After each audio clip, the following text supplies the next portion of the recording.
형제들아, 내가 법 아는 자들에게 말하노니 너희는 그 법이 사람이 살 동안만 그를 주관하는 줄 알지 못하느냐. 남편이 있는 여인이 그 남편 생전에는 법으로 그에게 매인 바 되나 만일 그 남편이 죽으면 남편의 법에서 벗어나느니라. 그러므로 만일 그 남편 생전에 다른 남자에게 가면 음녀라. 그러나 만일 남편이 죽으면 그 법에서 자유롭게 되나니 다른 남자에게 갈지라도 음녀가 되지 아니하느니라. 그러므로 내 형제들아, 너희도 그리스도의 몸으로 말미암아 율법에 대하여 죽임을 당하였으니 이는 다른 이 곧 죽은 자 가운데서 살아나신 이에게 가서 우리가 하나님을 위하여 열매를 맺게 하려 함이라. 우리가 육신에 있을 때에는 율법으로 말미암는 죄의 정욕이 우리 지체 중에 역사하여 우리로 사망을 위하여 열매를 맺게 하였더니 이제는 우리가 얽매였던 것에 대하여 죽었으므로 율법에서 벗어났으니 이러므로 우리가 영의 새로운 것으로 섬길 것이요 율법 조문의 묵은 것으로 아니할지니라. 여러분들 카톡 자주 하시죠? 네. 카톡 안 하시는 분은 안 계시죠? 네. 카톡이 편리합니다. 그리고 카톡의 장점은 뭐냐? 와이파이가 되는 존에 있으면 무료입니다. 그죠? 그래서 해외여행을 가도 문자로 하면 돈이 들지만 카톡으로 하면 와이파이 존에 있으면 동영상도 보내도 무료, 사진도 무료, 요즘은 이렇게 음성도 녹음해가지고 또 보내기도 하고 그러죠. 그래서 그런 카톡이 우리 삶의 일상이 되었는데 이 카톡에 부작용이 있습니다. 그것은 뭐냐면 첫째는 단절입니다.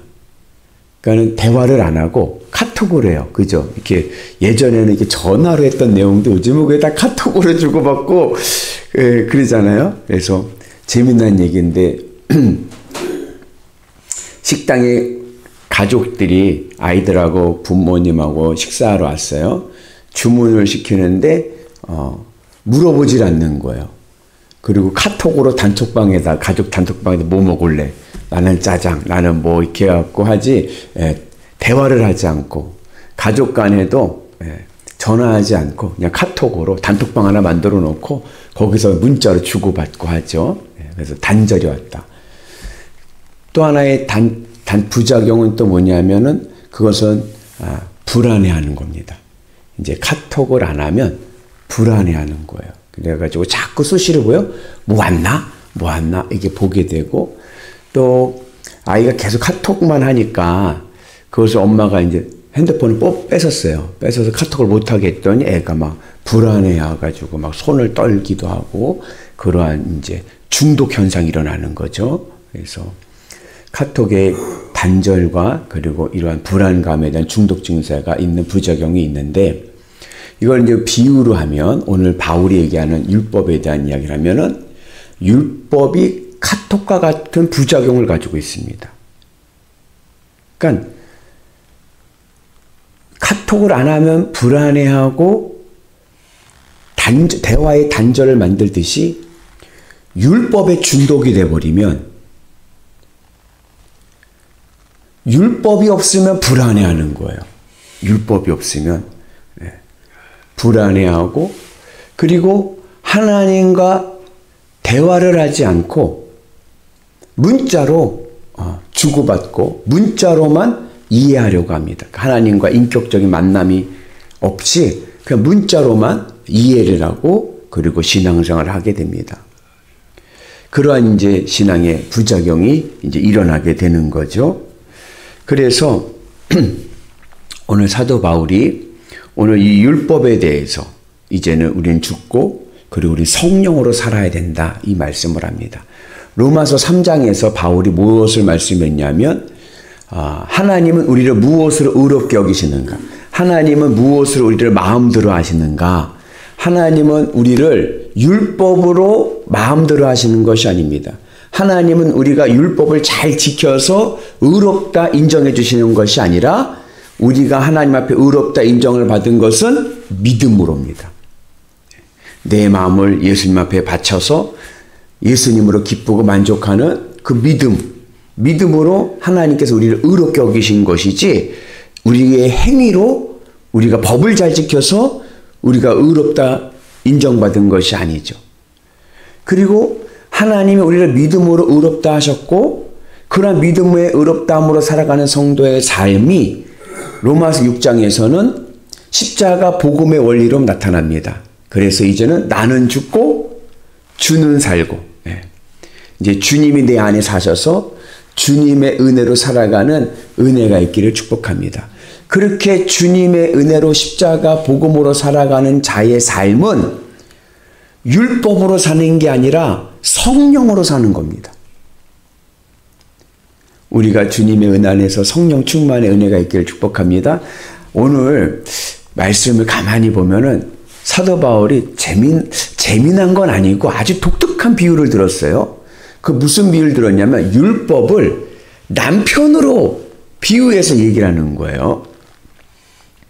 남편이 살아있는데 아내가 다른 남자랑 사겨요. 됩니까? 안 됩니까? 예? 안 되죠. 그건 뭐냐면은 오늘 음녀라고 나오는데 이제 간음죄가 되는 거죠. 그죠? 남편이 살아있는데 아내가 다른 남자를 만난다. 이거는 간음죄죠. 음녀가 되는 거죠. 근데 반대로 남편이 죽었어. 남편이 죽은 여인이 다른 남자를 만나는 거는 괜찮습니까? 안 괜찮습니까? 예? 괜찮죠. 예. 남편이 죽은 여인이 다른 남자를 사귀는 것은 괜찮다. 그걸 가지고 누가 간음죄를 졌다고 얘기하진 않죠. 예. 그 이야기를 하면서 율법이 남편과 같다. 우리가 자유한 삶을 살기 위해서는 이 율법에 대해서 죽어야 된다. 그래야 우리의 삶 속에 자유함이 있는 줄로 믿습니다. 그러니까 율법 아래 있으면 늘 불안해요. 왜요? 여러분 성경에 나오는 하나님의 말씀을 법으로 생각을 하고 그 법에 있는 말씀을 지키며 살아간다고 할 때 우리가 얼마나 그 말씀을 잘 지키십니까? 예수님의 말씀 지키기 어려운 것도 있고 때로는 못 지킬 때도 있고 늘 불안함 속에 살아가잖아요. 그러니까 그 율법에 대해서 죽고 우리가 믿음으로 살아가는 자들은 율법에 대해서 죽고 이제 무엇으로 산다? 성령으로 살아가고 자유함으로 살아가는 은혜가 있기를 주님의 이름으로 축복합니다. 그래서 우리의 신앙이 언제 정상화가 되고 올바른 신앙이 되느냐? 율법에 대해서 죽을 때요. 율법이 필요한 이유는 내가 죄 가운데 있을 때입니다. 율법이 없으면 내가 죄를 짓는지 안 짓는지를 몰라. 내가 죄인인지를 모르는 거예요. 근데 율법이 있으니까 내가 죄를 짓고 있구나. 내가 그 죄를 알게 되고 내가 죄인임을 깨닫습니다. 여기까지가 율법의 역할인 거예요. 그래서 내가 예수님을 믿고 내가 십자가의 복음의 은혜로 구원받은 자가 되면 이제는 율법으로부터 자유하고 성령의 은혜로 살아가는 은혜가 있기를 축복합니다. 그래서 여러분 사도 바울이 복음을 전하러 다닐 때 자유함이 있는 거예요. 세상법에 대한 자유함이 있어요. 세상법으로 보면은 사도 바울이 전하는 복음은 불법입니다. 그 당시에 불법이에요. 그러나 바울은 하나님으로 기쁘고 하나님으로 만족한 믿음의 은혜 안에 살아가니까 그 세상 법의 자유함을 가지고 복음을 전하는 거예요. 오늘 우리에게도 이러한 은혜가 있길 축복합니다. 그래서 우리가 율법 아래 있으면 내 삶이 늘 죄의 구조, 내 마음이 육체에 붙어서 죄의 구조 안에 있을 때는 법이 필요하지만 내가 이 죄의 구조가 아닌 하나님의 은혜 안에서 믿음 안에 있을 때는 더 이상 우리는 율법에 매이지 않고 율법은 이제 죽은 거다. 필요가 없다. 하나님의 은혜로 자유함을 누리는 은혜가 있기를 축복합니다. 자녀를 키울 때 어떻게 자녀를 키우는 게 올바른 겁니까? 세상 사람들이 얘기를 하죠. 자녀를 키우려면 공부를 잘하게 해야 돼. 학군이 좋은 데를 가야 돼. 인류대학교를 나와야 돼. 자녀를 잘 키우는 매뉴얼 같은 이야기들을 합니다. 그래가지고 그게 법이 돼버렸어. 아, 자녀를 잘 키운다는 것은 아이를 공부를 잘하게 시키는 게 잘 키우는 거구나. 아, 자녀를 잘 키운다는 것은 자녀가 세상적으로 성공하는 게 내가 자녀 농사를 잘 짓는 거구나. 이렇게 생각을 한단 말이죠. 그러나 그렇지 않고 그건 세상이 말하는 매뉴얼, 세상의 가치가 율법이 돼버린 거예요. 법이 돼가지고. 그러나 그렇지가 않고 자녀를 잘 키운다는 것은 내가 예수님의 믿음 안에서 예수님의 마음을 가지고 자녀를 사랑하면서 자녀를 양육하는 것이 자녀를 잘 키우는 겁니다. 아이가 공부를 좀 못해도 주님의 사랑으로 아이를 사랑으로 섬기고 아끼고 그리고 사랑하면 아이를 잘 키우는 거죠.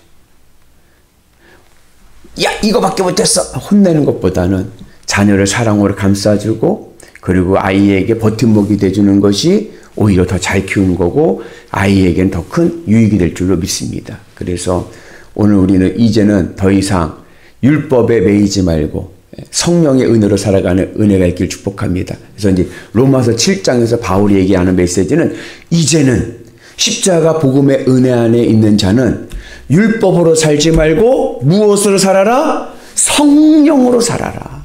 늘 성령 충만의 은혜로 살아가길 축복합니다. 그래서 법보다 은혜입니다. 이해가 되시나요? 이게 이해가 돼야 되는 거예요. 율법보다 은혜가 더 큰 거예요. 그래서 교회는 주님의 은혜와 사랑의 공동체가 될 줄로 믿습니다. 그 은혜가 우리의 삶과 우리의 가정과 우리의 교회에 임하기를 주의 이름으로 축복합니다.